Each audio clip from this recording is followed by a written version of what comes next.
Vienna at the turn of the last century must have felt like that. The acting, especially by Isaac Woofer as the main character and Emma Rosenthal as the woman, are excellent. It's a really good play, but I think the novel might be even more in-depth. Hopefully next week I'll see Flirtation, a play actually written by Schnitzler, translated by Carl Muller. And I'm sure I'll enjoy it just as much as the others. Marvel Rep is indeed marvelous. Neil Konigsberg's Off the King's Road at Theatre for the New City is a sweet story of a man, Jack Davidson, coming to England to get over the death of his long-suffering wife from cancer. He has encounters with the concierge bellboy, Christopher Borg, prostitute Michaela Mihet, his psychiatrist, Ethan Cohn, is very concerned, and a cat-loving neighbor, Amy von Nostrand. This was very sweet, but it was not the right thing for Bill and I to be seeing. I've never been where something theater was so relevantly, profoundly relevant in our own personal lives at this time. There were so many coincidentals, it was beyond all odds that all of this would happen in a singular play. Well, we should set this up. You may have seen Gracie in the background. Gracie Cupcake, my cat of 16 years, died on Ash Wednesday. Bill got her first, then I got her, and Bill had the ashes of Gracie in his, and there was this. Well, we don't want to reveal too much of the play, but it is a worthwhile, profound. It sounds depressing. The guy also, not only is he getting over his wife's death, but he recently retired too, so he's going through those two things. The part Christopher Borg played, Freddie, who's the concierge front deskman, it is so well written. He steals the play, but everyone, it's a wonderful ensemble. Oh, no, I agree that it's an ensemble piece. I thought everyone was just fantastic, and it was well written and directed. I really liked this play, despite the, sorrow in my own life. And this is Neil Konigsberg's first full-length play, and it's a remarkable feat. And Stephanie Sturtick was the director, just did a brilliant, brilliant job.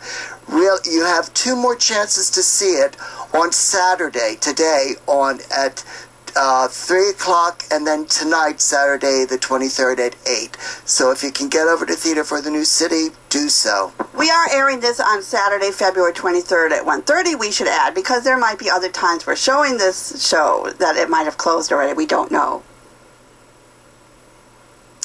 Big Flower Eater by Victoria Lynchon also has two more performances, tonight, the 23rd at 8, and Sunday at 2. And it's a provocative new work, Big Flower Eater, a series of fragmented, compelling scenes that are interwoven and connected, basically dealing with grandmother's ghost haunting her granddaughter's Lower East Side apartment. We get glimpses and insights to Asian culture and the dynamics of women in the culture, especially the shamanism, spirituality, done through storytelling, movement, and music with connective media presentations. It's a compelling piece.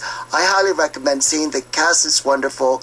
And again, just two more performances, Saturday and Sunday the 24th, 8 and 3 p.m. Stolen Shares production of Victor Hugo's novel, The Man Who Laughs, is called a live silent film for the stage. That's a very good description of this presentation of the tragic tale of a disfigured orphan who becomes a popular clown with a fixed laugh.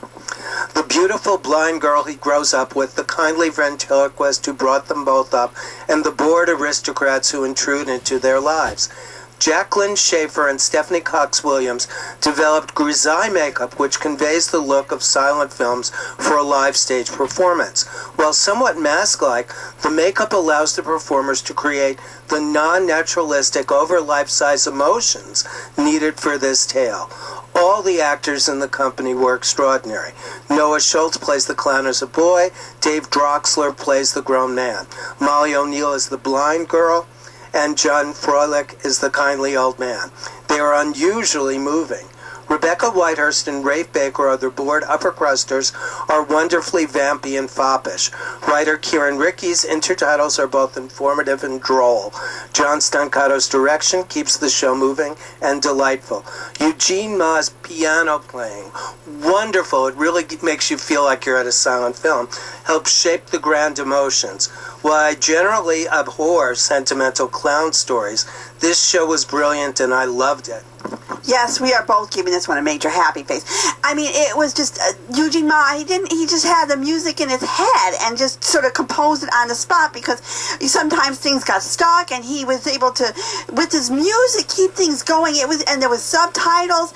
And John Staccato, he also brought us the wonderful Lady Mendelssohn's Tea at the tea salon.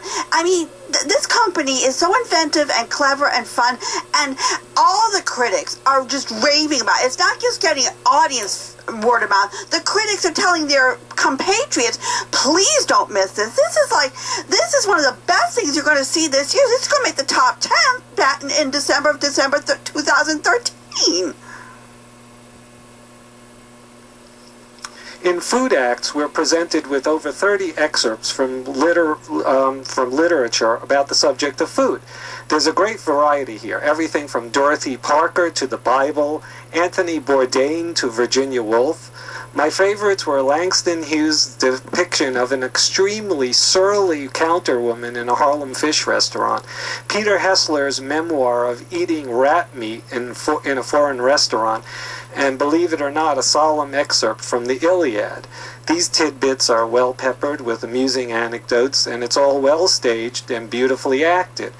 My one quibble with it is about that literary excerpts don't always come to a real conclusion. That's why Food Acts is more like well-prepared snacks rather than a full-course meal. Theater 167 presents the Jackson Heights trilogy. I saw the last play in the series, Jackson Heights 3 a.m. We get snippets of injured drag performer, female car dispatcher with possible romance phoning in, a budding romance between a livery driver and a bakery girl who don't speak the same language, forced prostitute dreaming of escape to Disneyland with boyfriend, a gay romance, kid playing soccer while mom tries to make ends meet, couple of cops, and a host of other characters with different ethnic origins. The various storylines are interwoven into a rich tapestry that unfortunately comes to a crashing halt without resolving some of the storylines. The plays were conceived and directed by Ari Laura Kreis, with huge cast and a bevy of writers too numerous to mention. The myriad of characters were extremely engaging and monumentally portrayed by various actors who sometimes took on double roles, so diverse you could hardly tell they were the same actors. It definitely is worth catching, despite the lack of a good ending. I'd love to see the other two plays, 167 Tongues, which is a prequel to Jackson Heights 3 a.m., and You Are Now the Owner of the Suitcase, which is a collection of folktales from different countries full of magical surrealism.